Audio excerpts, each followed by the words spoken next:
In this video, we are going to discuss the Japanese screw punch, which is a tool that can make holes in paper, board, or leather, and is sometimes referred to as a book drill or a paper punch.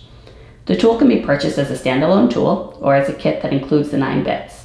The bits are available in 1mm to 5mm diameter sizes with increments of 1/2 millimeter. Beware of knockoffs, which might be less sturdy, durable, and cheaply made. Real deal Japanese versions are higher quality. To identify a Japanese made product, check the top of the metal shaft where it connects with the wooden handle. To set up the tool, simply loosen the screw located at the end of the tool and insert your desired bit. We are using a 5mm bit here. Once the bit is in place, screw the tip back in and lock it into place. Use a cutting mat or a board to punch pages. Here we are using a piece of book cloth. As you can see, the shaft rotates and cuts away the material as opposed to pushing it to the sides.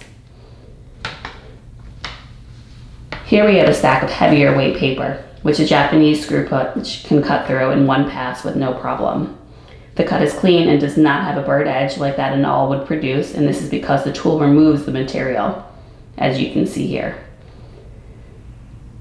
Now we've gone ahead and swapped the bit for a smaller 1mm size.